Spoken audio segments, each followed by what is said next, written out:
महादेव के चरण कमल में बारंबार प्रणाम करती हूँ। मेरा प्रणाम स्वीकार है। इस कालखंड के महामानव श्री शाह हरिंद्रानंद जी दीदी नीलावंत को मैं बारंबार प्रणाम करते मेरा प्रणाम स्वीकार है। यहाँ पर उपस्थित जितने भाई बहना है अथवा मेरी ध्वनि जहाँ तक भी जाती है शरीफ सत्ता सभी को मेरा कोटि कोटि नमन स्वीकार है। देखिए, जब मानव तन मिला है तो परमात्मा ने पहले ही कमी रच के भेज दिया है। कोई भी व्यक्ति, कोई भी मनुष्य जो शरीर में आए हैं वो परिपूर्ण नहीं है। परिपूर्ण कौन है? ईश्वर, भगवान, महादेव। और साहब का आदेश का पालन हम सभी कहीं न कहीं चूक हो जाते हैं। कहाँ चूक होते हैं?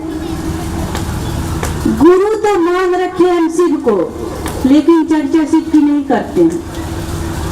जहाँ पंडाल लगा करके बड़ी बड़ी चर्चाएं होती है वहाँ तो हम साहब की बात कर लेते हैं।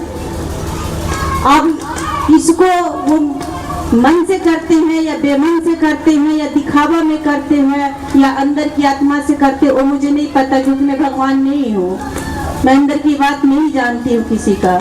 लेकिन पहले ये स्थिति नहीं थी।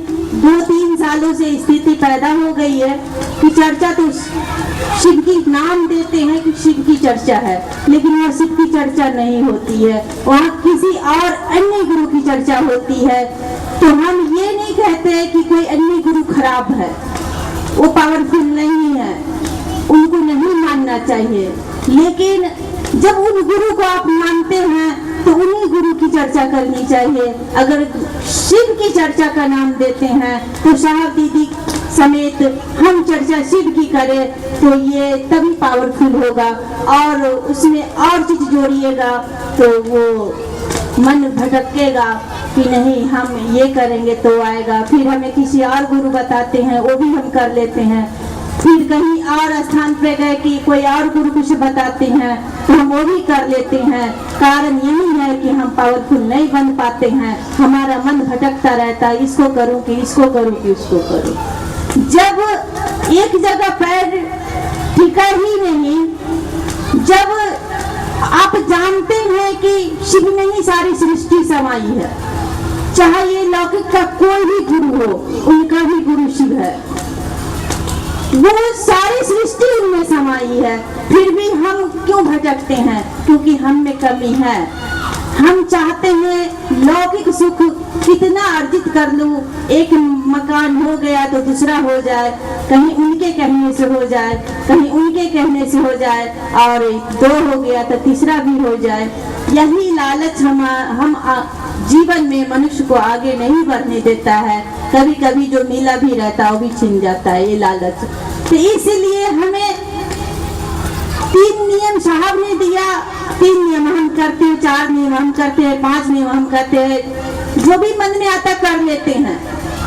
क्योंकि ये हम किसी के कानों सुनी बात नहीं करती हूँ, मैंने कानों सुनी, अपने कानों सुनी, अपने आंखों देखी। उस चर्चा स्थान पर बैठ के भी हमने देखा इस चीज को, इसलिए मैं आज कह पा रही हूँ। और ये कहते हुए मुझे कोई हिचक नहीं है, डर नहीं है कि ये मैं झूठ बोल रही हूँ, क्योंकि ये मंच गुरु का मंच है, ये हमारा मंच नहीं है। ये तो गुरु की दया है कि हमें ये मिला है। यहाँ पर बैठ करके हम शिष्यों को बराबर का हक दिया गया है कि कुछ हम भी कहे, कुछ तुम भी कहो, अपनी अपनी दिल की बात एक दूसरे को कह सकते हैं, यही अनुभूतियां सुना सकते हैं, यही चर्चा है। यही कमी हमारी होती है और कमी कहीं नहीं है। और ये बहुत बड़ी कमी है, छोटी कमी नहीं है, ये कमी बहुत बड़ी है। जो हम शिव की चर्चा का नाम दे करके और हम कुछ और करते हैं तो यही कमी है, छोटा कमी नहीं है, बहुत बड़ी कमी है। और हम गुरु को, मेरे गुरु ने क्या कहा, मेरे साहब ने क्या कहा, हम भूल जाते हैं। हम देखते हैं कहीं कहीं पर सिर्फ चर्चा सिर्फ मन्नत उतारने के लिए करता है, उनको गुरु से कोई आस्था नहीं है, कोई लगाव नहीं है, कोई मतलब नहीं है। तो यही चीज कमी हमारी आ रही है, ये बहुत बड़ा कमी है। और इससे ज्यादा तो मुझे कुछ आता भी नहीं है और मेरी इतनी पावर नहीं है कि हम शिव की चर्चा कर सके। लेकिन शिव में इतनी पावर है कि अपने शिष्यों से कुछ न कुछ मन से बोलवा ही देते हैं। पुनः अपने भाई बहनों को फिर से नमन करते हुए मेरा नमन स्वीकार हो और इन्हीं वाणी के साथ अपनी वाणों को मैं गुरु के चरणों में समर्पित कर दूं। चलिए भजन सुन लेते हैं।